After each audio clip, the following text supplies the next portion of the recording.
కవిత హరీష్ రావు పైన కొన్ని కామెంట్స్ చేసింది సార్ సస్పెన్షన్ తర్వాత కూడా. హరీష్ రావు గతంలో కాంగ్రెస్ తో కలిసి వెన్నుపోటు పొడుద్దాం అనుకున్నాడు, బీజేపీతో కూడా కలిసి వెన్నుపోటు పొడుద్దాం అనుకున్నాడు. ఒకానొక టైంలో గజ్వెల్లో ఒంటేరు ప్రతాప్ రెడ్డికి అప్పుడు టీడీపీలో ఉన్న అభ్యర్థికి సపోర్ట్ చేసి కేసీఆర్ ని ఓడగొట్టే ప్రయత్నం చేసిందని చెప్పి కవిత మాట్లాడింది సార్. సో ఏమంటారు సార్ దీనిపైన? నాకు తెలిసిన హరీష్ రావు అలాంటి వాడు కాదని అనుకుంటున్నాను.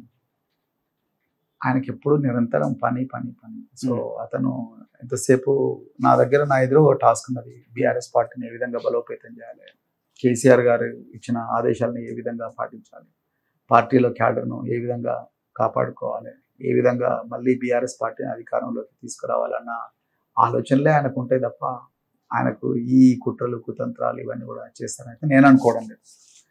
నిజంగా ఆమెకు అలాంటి ఆలోచనలు ఉంటే, ఆమెకు అట్లాంటి అనుమానాలు కానీ అలాంటి ఆధారాలు ఉంటే పార్టీ అధినేత ముందర డైరెక్ట్గా తీసుకుపోయి పెట్టాలంటే పబ్లిక్ డొమైన్లో మాట్లాడడం అనేది.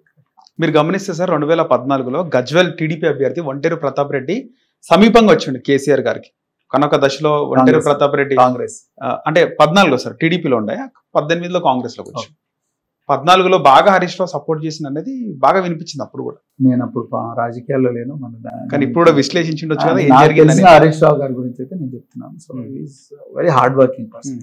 ఇంతగా ఈ కార్యక్రమం మీరు చెప్పిన కుట్రలు కుతంత్రాలకు ఆయన దగ్గర అంత సమయం ఉంటుంది అయితే నేను అనుకోవడం లేదు. కానీ ఉంటాయి హరీష్ రావు బయటికి కనబడడం అనేది కొంతమంది మాజీ బీఆర్ఎస్ నాయకుల మాట. నాకు కనిపించిన హరీష్ రావు గారు అయితే అలాంటి వ్యక్తి కాదని అనుకుంటున్నాను. రైట్. ఇంకోటి రీసెంట్ గా అంటే కవిత సస్పెన్షన్ తర్వాత అసలైన రాజకీయాలు రాష్ట్రంలో కనబడుతున్నాయి సార్. కొంతమంది జాగృతి పేరుతో కవిత మోసాలు చేసింది అని చెప్పి కవిత బండారం బయటపెట్టినట్టు రాజీవ్ సాగర్ అనే వ్యక్తి కానీ, రాజారాం అనే వ్యక్తి కానీ, వీళ్ళందరూ గతంలో కార్పొరేషన్ చైర్మన్లు వీళ్ళకి ఇచ్చిందే కవిత. కానీ ఈ రోజు వాళ్ళు జాగృతి బ్యానర్ పెట్టుకొని కవితని తిడుతున్నారు. ఏ విధంగా చూడొచ్చు? అది మీరు మేడి రాజీవ్ సాగర్ ను రాజారాం యాదవ్ ని అడగాలి.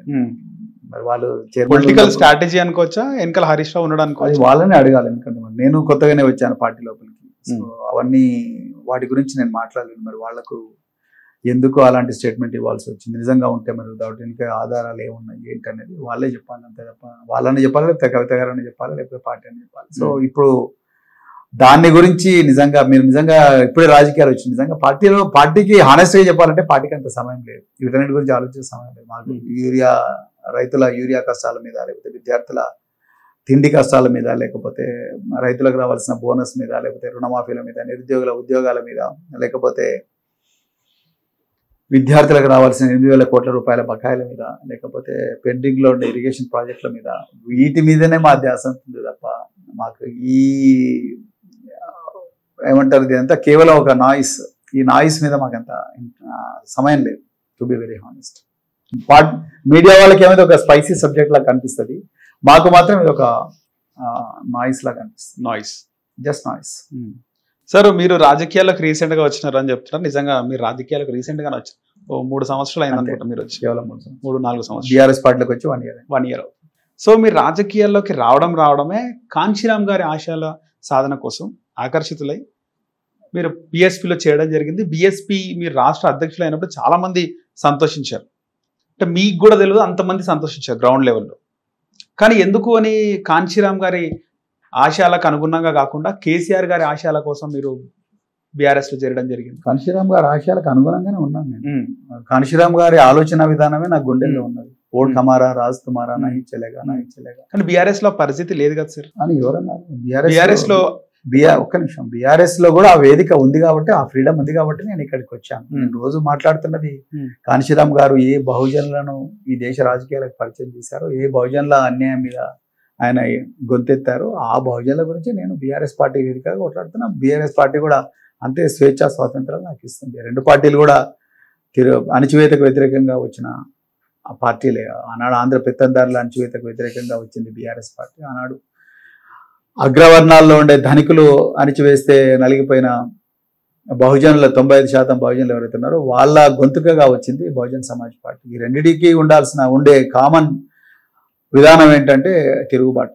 సో ఈ తిరుగుబాటే పునాదిగా వచ్చిన పార్టీలు ఇవి 2 కూడా, రాజ్యాంగబద్ధంగా తిరుగుబాటు చేసిన పార్టీలు ఇవి 2 కూడా. సో అందుకొరకు నాకు ఆ రెండింటి మధ్యలో చాలా గొప్ప భావసారూప్యత ఉందని అర్థమవుతుంది.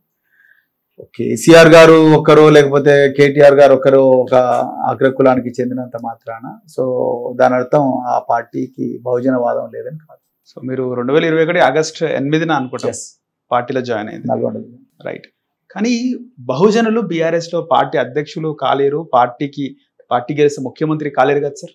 ఒక వర్గానికి న్యాయం చేయాలంటే ముఖ్యమంత్రి అయితేనే చేస్తారు అనుకోవడం అది కరెక్ట్ కాదని నేను అనుకుంటున్నాను. సో ఒక్కసారి మనం అయితే మంచిదే, కాదని అంటలేను. ఆయన వాళ్ళందరూ గొప్పగా చేసింది ఏం లేదు, కానీ వాళ్ళు చేయలేనిది కూడా ఏం లేదు. మనం ఒక వర్గానికి న్యాయం చేయాలంటే దాని మీద ఒక లోతైన అవగాహన ఉండాలి, పాలసీ మీద అవగాహన ఉండాలి, రాజ్యాంగం యొక్క పీఠిక మీద అవగాహన ఉండాలి, ప్రపంచ పరిణామ క్రమం మీద అవగాహన ఉండాలి, సంపద ఎక్కడుందో తెలిసి ఉండాలి, ఆ సంపదను తీసుకొచ్చే నైపుణ్యం ఉండాలి, వాటికి సంబంధించిన పాలసీలు రూపొందించే మెలకువలు స్కిల్ ఉండాలి, జ్ఞానం కూడా ఉండాలి.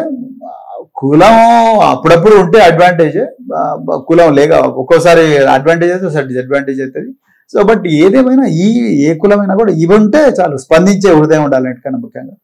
స్పందించే హృదయం లేకుండా నువ్వు ఎస్సీ అయినా నువ్వు స్పందించే హృదయం లేకపోతే ఎంతోమంది ధనవంతులైన ఎస్సీలు వాళ్ళకి చేసింది ఏం లేదు. నువ్వు స్పందించే హృదయం ఉండి నువ్వు అగ్రవర్ణంలో పుట్టిన విపి సింగ్ ఉన్నాడు for example. VP Singh mandal commission చేసిండు.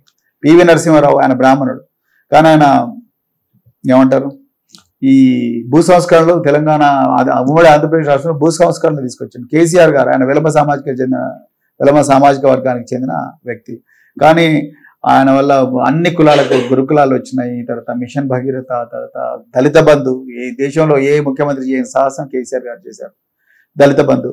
సో ఈ విధంగా అంటే ఒక ప్రాంతానికి ఒక రాష్ట్రానికి న్యాయం చేయాలి, లేకపోతే ఒక సమాజంలో ఒక వర్గానికి న్యాయం చేయాలంటే అదే కులంలో పెడితేనే చేస్తారు అనడానికి స్పష్టమైన ఆధారాలు పెద్దగా లేవు. ఆ కులంలో అట్లని ఉంటే మంచిది కాదా అంటే డెఫినెట్గా ఉంటే మంచిది, ideally speaking yes.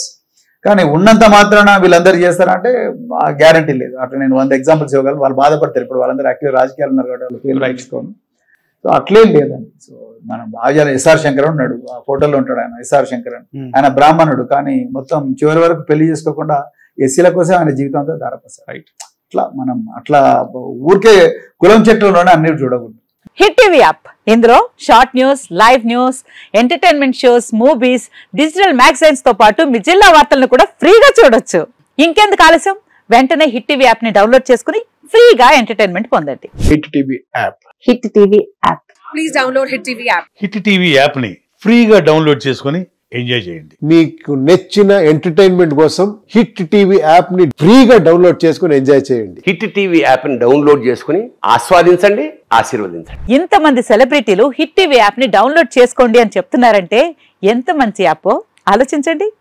America America America అమెరికాలో చదవాలనుకునే వాళ్ళకి విశ్వసనీయమైన పేరు మన శౌర్య కన్సల్టెన్సీ.